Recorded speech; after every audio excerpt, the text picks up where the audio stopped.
Hello and welcome back to PolyTudes. In today's lesson we're going to be doing sort of a continuation of the last shader tutorial that we built, which was the 5-channel Vertex painting shader, which is more like the one that we have here on the right. So it's just a very simple Vertex painting shader.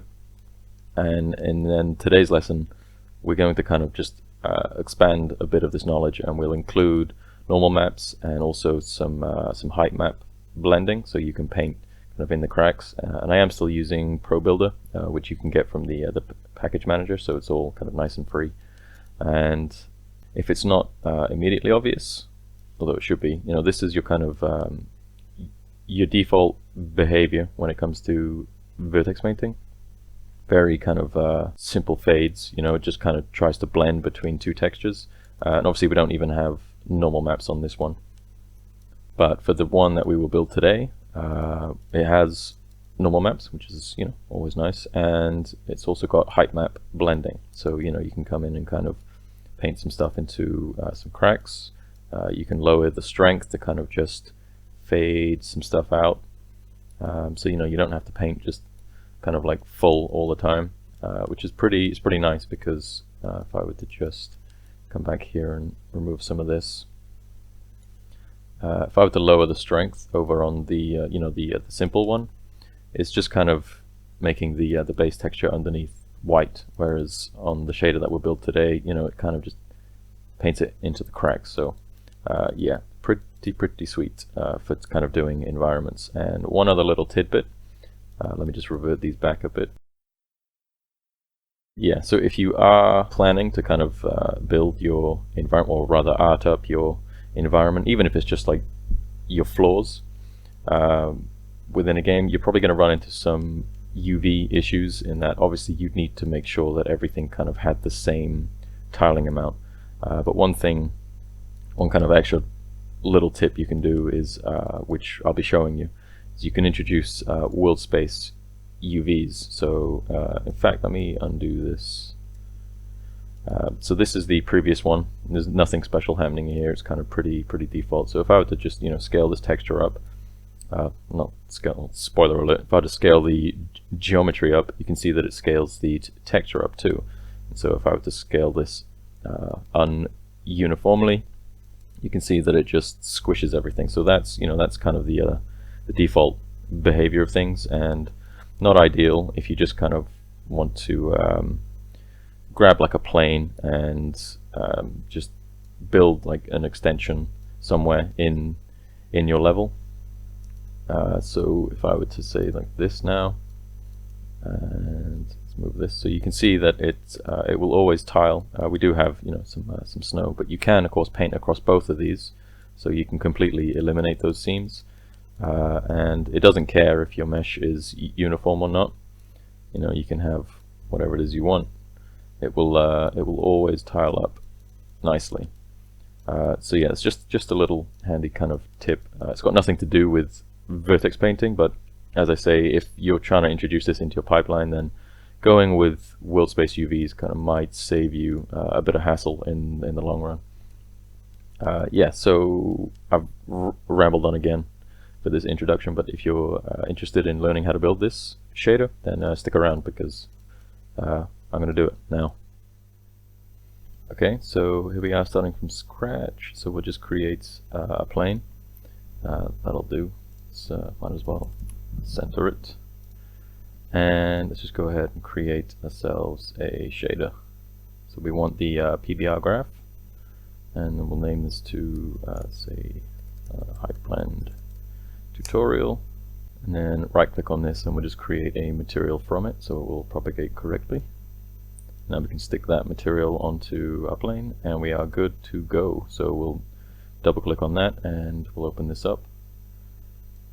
So here is our blank shader, and we'll kind of do a similar thing to how we built the basic Vertex painting shader before. So let's start with a Vertex color. And again, as I kind of mentioned before, we need to split this because we don't have access yet to the RGBA components. So this is kind of how you would get access to that. And it's not just for use with the Vertex coloring. You can use this split for lots of things where you just want to kind of use specific channels. So it's worth kind of keeping in mind. And so to begin with, let's just kind of hook this up to let's get some texture 2Ds in here. So we'll call this, say, base diffuse, and we'll duplicate that, and we'll give this a rename to red diffuse. We're only going to work with 2 channels today, just to kind of keep this tutorial a bit kind of condensed and you know, to the point.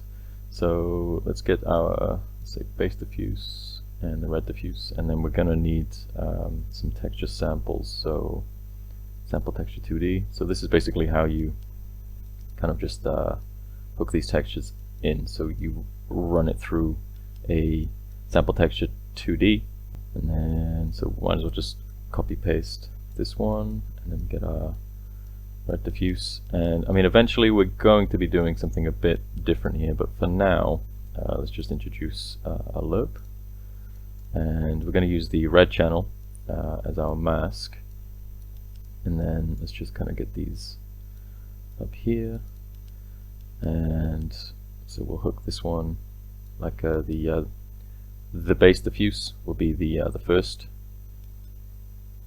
connection point in the lerp, and then we'll use the red diffuse as in like the red channel for the vertex painting for the second point of this. So we're basically just using the red channel here as a mask. So if it isn't red, then it will use, you know, the base diffuse. If everything is red, then it will use the red diffuse. At least that's the theory of it. And so right now, if I were to just kind of hook this straight into albedo and give this a save, you can see that we had a slight bit of a change. So let's give ourselves a bit more space here. But for now, let's just dock this.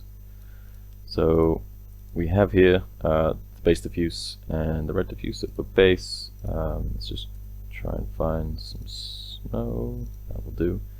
And a red diffuse. I think I have a floor tile somewhere. Yeah, that will do. I'm just going to swap over to Pro Builder, and again, you can get this in the package manager, or if you use any kind of Vertex painting tool of your own, then that will work just fine. But I'm just going to Pro Builderize this just so that it works with the Pro Builder system. You don't have to do this if you're using like your own Vertex painting system. And just for the sake of it, I might. In fact, no, I was going to suggest subdividing it, but I mean, it probably has enough already. So it's immediately kind of coated this in our base color, and I think immediately, so if we were to take this, grab our red channel, let's increase the strength. So now we can come in here and we can paint the floor tile, which is in the red channel, because we're just painting full red in here. So that's the basics covered. That's pretty much, you know, where we were in the last tutorial, only multiplied by like 5 different channels. So now let's go ahead and introduce some normal maps, and let's bring this back out. It's basically the exact same thing. So you have here 2 textures, and so what we might as well do is just copy paste these, and we'll also copy paste this lerp, because we're going to have like a new connection. So for example, the exact same thing, if I put this one in that channel, this one in that channel, and then we'll also put in the red channel. This one, this new lerp, will go into the normals instead. So, you know, as I say, it is the sort of exact same thing. Things around here can get pretty messy with sort of connection lines and whatnot, but it's fine. It's fine. The main thing to kind of watch out for is so here, because we're now using normal maps, make sure you change these over. So we'll do normal and normal, and then let's get this back up. So we're going to need, let's just duplicate these. So we'll rename this to red normal, and then base normal as well. And yeah, that's fine. So base normal, stick that into there. And then same again for the red channel, just the different sample texture 2D. So that's kind of it. So I'll just save this, and if I quickly just go and kind of hook in some normals. So for the base normals, we're using the snow. So say snow, and then the floor tile. I guess it's this one. Yeah, so we immediately have some normal maps in there. Not sure if it's entirely obvious. I do have a light here somewhere. Oh, down there. So yeah, you can see normal maps are in. So the next thing that we kind of want to do is control the tiling. And before we were just using a vector 1, just a numerical value to dictate the tiling amount. But as I said, this time we kind of want to use world space so that it doesn't matter if we're scaling these textures or anything. So we might as well do that now. And so let's just try and sort all this out. So let's just so come over here to some blank space. And again, because we're using or want to use world space UVs, we need to get like a world position node. And in shader graph, it's just called position, but the default space is set to world. So again, we're going to use a split node because we don't want to be using like a triplanar type thing here. We really only want to keep this texture kind of mapped on like a top-down kind of axis. So it would be the X and the Z, and of course the way that that's translated into sort of RGB is the R and the B. And so we need to kind of append these together, and the way that shader graph does that is with a combine node. And you can see here we have 3 output types. Either it will use all of these, or it will use the first 3, or the first 2. And so this can get a bit confusing because we need X and Z, which is R and B, the red and the blue. But the only output type on this combine node is R and G. Like that's the only 2-channel output type. So that's the one we need. And so when I say that this gets a bit confusing, I mean for this specific point, in that we're going to basically, rather than put the blue into blue to say X to X, Z to Z, what you actually want to do is put the Z or the blue channel into the green, because the best way to think about it is not so much red and green here, but rather just the first 2. So we're just combining these 2 into this combine node. I hope that makes sense. I understand if it doesn't. And so what we've essentially got here is a node that will actually replace the UV node. So we don't need to kind of put anything through like UV or shader graphs tiling and offset. This is our UVs. The only thing we kind of need to introduce is a tiling amount. So let's get ourselves a vector 1, and we'll call this just say red tile. I mean, we could, for the sake of the tutorial, keep it as just one tiling amount for both, but we might as well just split them. Shouldn't add too much time to the recording of this. So we have here the vector 1, so the red tile. So let's just multiply these 2 channels, because remember we only want the red and the green. And let's just stick that into red diffuse. And then actually let's just, while we're here, collapse this. Let's multiply again, because we're going to get the tiling amount for the base tiling. So here, let's say base tile, and let's just order these a little bit better.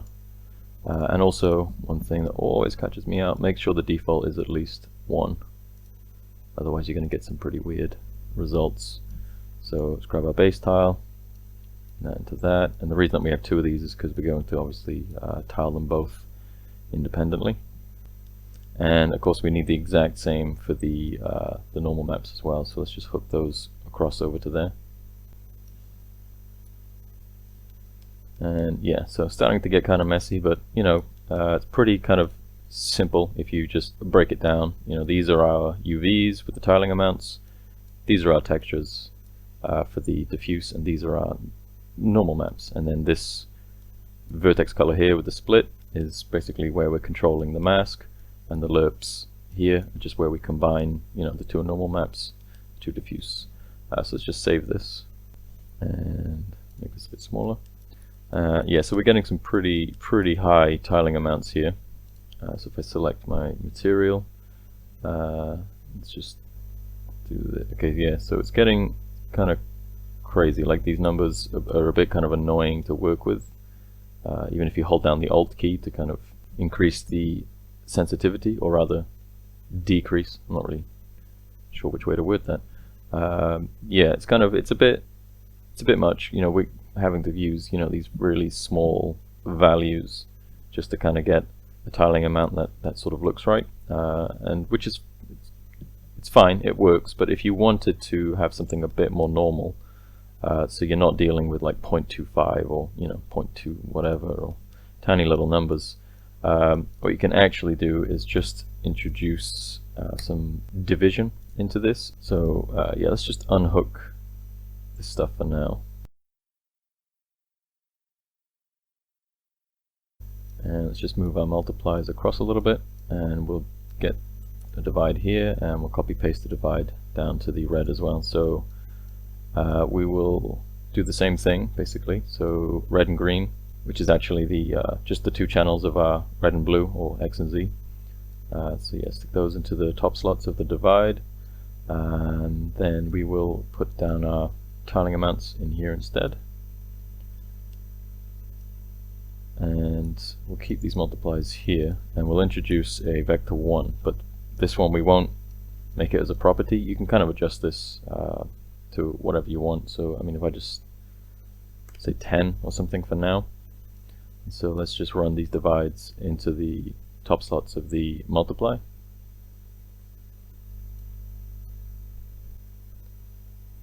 And then our vector 1 will go into the B slots. And because these multipliers are already hooked in, we don't need to change anything there. So let's just save this and see if I've done that the wrong way around or not. Okay, so we have here, it looks... yeah, okay, so I mean it's kind of fine. Again, we've kind of gone the other way, and that now we need to have like large numbers, but basically if you were to just change the value here that we've put in for the vector 1, then you'll get basically different results. So just quickly, if I were to say, I'm not sure which way it'll go actually, if I say 20 for this, so it's gotten bigger, which means, you know, you can reduce it, or actually no, the other way around, sorry, you increase it. So if you actually, let's just put down a lower number, let's say 4. Okay, yeah, so now, I don't know, it's more within the realms of not having to use kind of outrageous numbers. You don't really want to go into the minus though. I mean, it doesn't really matter, but just to kind of keep things clean. Okay, and so before we move on to the actual sort of height blending, we'll introduce just a little kind of handy little tip for the normal maps. You might want to have control over the strength of them, so I'm just going to introduce 2 more vector 1s. So we'll call this, let's say, red strength isn't the best name, but we'll stick with that for now. And we'll make this a slider going from 0 to 1, default of about 1, and then we'll just duplicate this. And annoyingly, when you duplicate the vector 1s after you've turned it into a slider, it doesn't actually remember that it's a slider, so just make sure you put that back. And then we'll just rename this to base strength. And I'll probably put these underneath the normals. And then what we can do is just, if you just type normal, there should be just a normal strength node. Let's collapse that down. So you just feed the RGBA of your normal map into these. So we'll copy that. And then just grab our vector 1s, so the base strength, and then the red strength. And then we need to obviously overwrite where they were connecting into the loop, so these are now the new endpoints. Okay, done and done. So we'll save this and just have a quick look, just in case you didn't quite understand what this is doing. Although, you know, pretty obvious. So now we have the normal map strength. So on the snow here, kind of taking it up and down. Pretty handy. Yeah, so it just so happens that the normal maps for these textures that I have here. They're pretty nice. It looks like they've been done, you know, not like an outrageous strength, but it's always handy to kind of have a controller in for the strength of a normal map. So yeah. Okay, so that's, you know, world space UVs, diffuse, normal maps with strength. So now we actually want to do some height map blending, because obviously if you see here, it's still, you know, like the standard kind of texture fades, which is it's not what we want.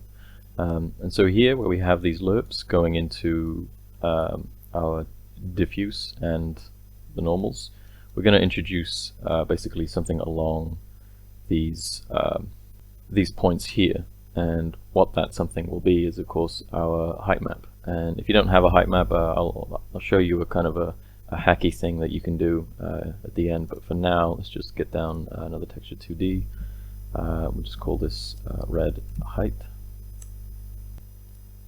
And let's just copy paste one of these sample texture 2Ds, because we're going to need it. So red height, stick the texture in there. Now what we actually want to do is, I mean, there's a couple of ways to do this. Like I see people using like step and smooth step and things like that, but it requires having to use subtractions as well, trying to kind of make things right. And so I've kind of come up with what I think is a simpler approach. Maybe not the most, you know, technically correct, but it's nice and it works. So it's kind of just the one that I stick with. So yeah, we'll run this red channel into the multiply, and it's the red one because at the moment that's what we are working with here. You know, it's only the red channel. So if you were to expand this out, you know, you just use the other channels. Again, have a look at my previous tutorial on kind of making like a 5-channel or 6-channel vertex painting shader. So yeah, for the B slot of this multiply, let's just hook in the actually, we only need to do the red channel really, because it's just a black and white texture. So okay, so we have this, and basically these loops that we have here, which are connecting straight to the red node, the red channel of this split node. We don't need to do that anymore, because we're going to run everything through this new height map thing, because this is kind of, you know, the lerp is the mask, and so we want to introduce this height map as our mask. So what we can do is basically we'll grab the endpoint. I mean, this is the current endpoint. We'll add on to this, but for the sake of kind of showing you what's what, we'll just connect these up to the what was the previous like the end connection to these loops. So now instead of going straight from the red channel, it's going through this height map stuff first. And so let's also grab this and put it into the normal map one. And then obviously we need to get the UVs as well. And because this particular height map that I'm using, because I don't really need a height map for the snow, we're using a height map for the floor tile, because that's the thing that has all of the cracks in it. And so we're using the floor tile in the red channel. So we're going to get the world space UVs that we've created for the red channel. We'll also stick that into this height map. Okay, so that's that. Yeah, and again, kind of messy with these connection nodes, but it's okay. So let's give this a save, and I mean, it's not quite where we want it yet, but hopefully we'll be able to get some sort of result. Okay, so we don't have a height map input yet, so let's see what happens if we just plug this straight in. Okay, so it has covered, you know, like our entire geometry. So yeah, there's not much to look at right now. I was hoping maybe that the values would be kind of just right, so we would get some sort of cracks. But I mean, you can kind of see the underlying texture poking through. But yeah, let's just skip straight to the next point, because obviously this, we need to, you know, add in some sort of tweaks and whatnot. And so let's just multiply this again. So we're multiplying the same thing. And so let's just expand this, make sure it's bigger. And so let's feed this new multiply into the mask, or the lerp, sorry. And we'll just create a new vector 1. and this will be basically our blend amount. So let's just call it blend amount. I'm not sure what the default would be yet, so let's just give it 1. Chuck this down here. So we'll hook this into our new multiply, and then we seem to be forgetting that this also needs to go over here. So let's just save this again, and let's take a look. So now we have a slider, and hopefully okay, so you can see that it is affecting something kind of correctly, but also kind of not. And essentially the problem here is we just need to clamp out our values, because things are kind of getting a bit crazy. So if we just quickly introduce a clamp, don't need it to be that, so let's just feed this last multiply into the clamp, and then again this becomes the last connection, and then again for the normal map. So now in theory that should be it. So let's minimize this down. Yeah, there we go. So now we have this this range here, so you can increase the overall amount, so you can have like the full kind of snow tile coverage, and then you can kind of bring it back. And so yeah, so that just works kind of as is. The one thing you kind of have to keep in mind is we are kind of multiplying these values of, well, we're multiplying basically the strength of our height map, and so you might end up with needing to have different blend amounts depending on what height maps you're using. This particular height map, for example, looks like this, but I have a different one that's a bit kind of lighter, and so it's good to have this this blend amount existing as a property per sort of channel, so that you can sort of tweak things. That's the wrong one, sorry. So you can tweak things depending on what is required. And so let's just go and test this out real quick. So we'll open up Pro Builder, Vertex colors. Obviously you can use whatever Vertex painting system you want. And so again, we're just using the red channel, and either something is full red or it's not. It's it's a pretty simple system at the moment. So let's just increase this, bring down the strength a touch, and let's go with I suppose black. Yeah, because black would be nothing. So there we are. We can paint in our snow, or if we go to red, we can paint back in the floor. And if we increase the strength, then you kind of, this is where the blend amount kind of comes in, because I'm painting full red here, but there's still some kind of snow left on the floor, which you might want or you might not. But if we just go back and tweak our blend amount, let's just select the material, actually it'd be easier. And so you might want to kind of push this up a bit so that there isn't any snow coming through. You might still get a bit. Again, it kind of depends on your height map. If you have particularly dark areas, at least I think it's the dark ones, you'll usually get like a bit of sort of snow left over. You can tweak the height map if you want to kind of accommodate for this. It's up to you. Obviously, I can't predict what kind of height map you'll be using.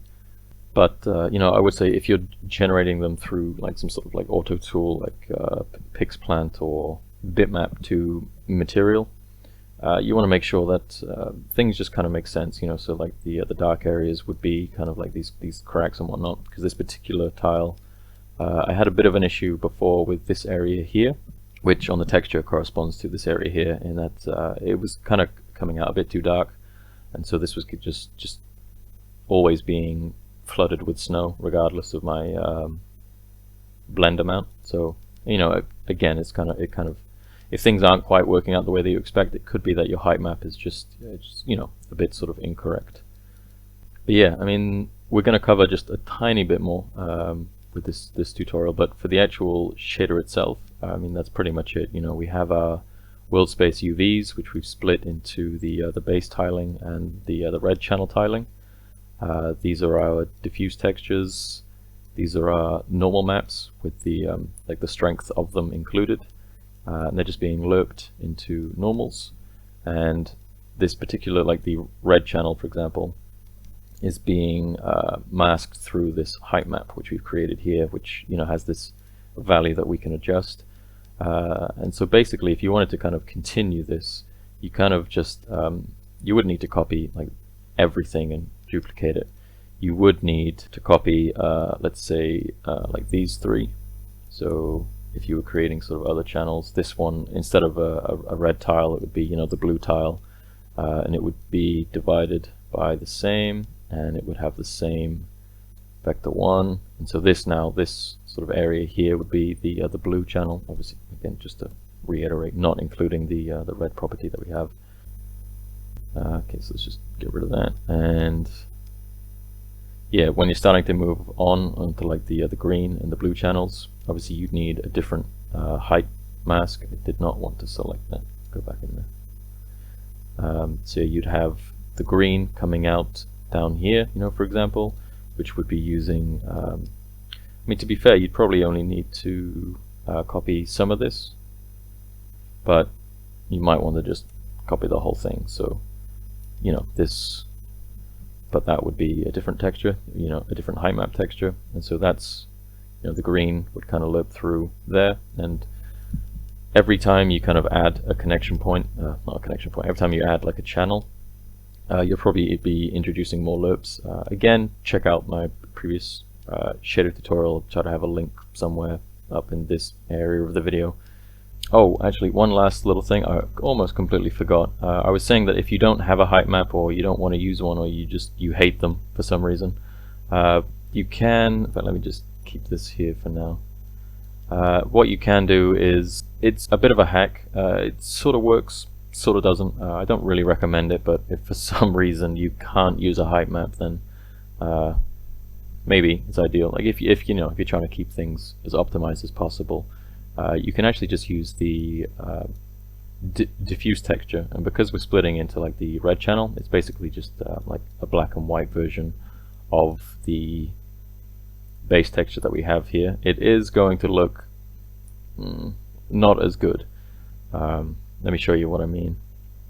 So now I've just put in the diffuse texture, so now we're not using the height map at all. And it's running through this, and we're only grabbing the red channel. You can try out like the green channel if you want, or the blue if it has any information in it. But if I just save this and then just kind of watch what happens down here. So we'll still have some blending, but it'll kind of be a bit messy. Okay, yeah, so you saw that little tweak. And we can, if I just select material, we can of course control the strength of this and the power. It's it does go into the cracks a bit. Like, it's definitely like 10 times better than just using like a standard vertex painting shader that has no advanced blending at all. So it is still going into some of the cracks, but it's just it's no way near as nice. Whoa, didn't want to do that. But again, if you're trying to kind of keep things optimized and not use a height map, then it kind of works. I don't recommend it, but it looks okay. So for example, if I just put this back in and save this, you'll see the change immediately. Yeah, like that. So that's just so much stronger. So so much more well defined. But yeah, I mean, that pretty much covers everything on the shader side of things.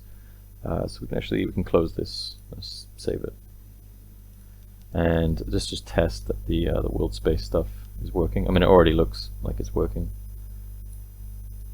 So yeah, it's pretty cool. Kind of just create different areas, and the tiling stays intact. And the one last thing to kind of keep in mind, let's just make a new shape here. And so obviously I'm not saying that you have to use Pro Builder, but if you were importing geometry from some other 3D program using world space UVs, you don't have to worry about the tiling anymore, but there is something you do have to worry about. So let's just 0 these. I don't know, 5 maybe. Okay, so I've just put down a plane, and so this isn't, you know, like a regular Unity plane. So this is basically the equivalent of you kind of importing some geometry from outside. In fact, let's just extrude this stuff a little bit. That's fine. And what I will do, just to kind of make this a bit quicker, I will subdivide this. Let's do it twice. So just so, maybe 3 times. Twice was probably enough. Oh well, doesn't matter. Yeah, so we've just created basically some new geometry, which, yeah, again, to you might be the like importing your own geometry. So again, you don't have to worry about the tiling. So if we stick this on here, and then let's just grab this one, and we'll just paint this out. So again, like the tiling, absolutely fine. But as I said, there is something you do kind of have to worry about. And so let's just, if I just paint in some snow here, and let's close that down. Yeah, I mean, if you look closely, you can see that we are getting this seam here, which might strike you as a bit odd. You know, if these are using world space UVs, everything should be tiling up correctly, but you know, here we are with this giant seam that runs down the middle, and the problem with that is because we're using a normal map. So if you weren't using a normal map, you don't have to worry about this at all. But the rotation of the geometry actually matters. So actually, just make life a little bit easier. Let's just delete a bunch of these. Okay, so probably won't delete faces. Okay, and let's just paint this whole thing with snow just to make it a little bit easier to see what's going on. Okay, yeah, so if I were to actually start to rotate this, I'm not sure if you can tell what's happening. Like if you look at, let's say, this area down here, as I'm rotating this, you can see that it's actually it's changing the light. It's acting as though we are rotating a light, but we're not rotating a light. We're rotating the geometry. And that's just because the normals are kind of getting recalculated depending on the orientation of the mesh. And so again, if you're not using normals, it doesn't really matter. So yeah, as you can see, by default, I mean, you could get lucky and you might not have the seam. But you probably will. If you're building like an entire world, then there are going to be some instances where you might get a seam. So it's worth kind of paying attention to connecting areas like this. So if we just put this here, so we still have the seam. So I'm guessing we probably needed to do a 180. So we'll do something like that. And if we put this here, okay, yeah. So now the seam is completely gone. So there's our geometry. So there's the actual sort of the gap, not the gap, the edge of this plane, this new plane that we've made, and yeah, there's no seam anymore. So yeah, it's definitely something like worth keeping in mind. Like for me, if I was building this with Pro Builder, for example, I'd probably drop down the first plane. I'd make sure that it had the correct rotation, and then I would start extruding things out. Because otherwise, if you kind of map out your whole level, and then you realize that some things kind of need to be rotated, it can, you know, it can really kind of mess things up. I mean, as an aside, if anyone has a solution to this, like if this is 180, if anyone knows how to keep the normals correct regardless of mesh orientation, I am all ears. I haven't been able to find anything yet, but yeah, that's kind of it. There is just one little tiny little bit I'd like to mention, which is using PolyBrush. Which you can find in the asset store. If you just do a search, I think it's probably all one word, PolyBrush. It's in beta. It is made by the same guys that made Pro Builder, but I believe Unity have just bought them out. So now this is free. You can use it. It's not included in the package manager like Pro Builder is. So you do actually have to go to the asset store to get this. It does do Vertex painting, but also it has sculpting, which again, kind of as an aside, if you had you know, let's say like walls and stuff here in your game, and there was sort of a heavy amount of snowfall, you can use something like PolyBrush. If I just open the window, make sure the direction here is set to up instead of, you know, like the Vertex normals, because we don't want to break anything really. We only want to push them up. Let's just kind of grab something like this. So now you can, you know, you can create pretty interesting kind of mounds of snow. It's just a little extra aside, you know, if you wanted to kind of build your levels like this. Although interestingly, I'm getting sort of these facetted results, which I have never had up until now. So pretty interesting. That is pretty much the end of the tutorial. I mean, to be fair, the shader tutorial ended probably about 10 minutes ago. I've just been rambling on with other pointless stuff, but it's all kind of helpful and handy. Thank you very much for watching. I hope you've learned something cool, and I hope you can make some cool things as well. Yeah, let me know if you use this kind of stuff anywhere. But yeah, aside from that, I will see you in the next one. Oh, and Happy New Year.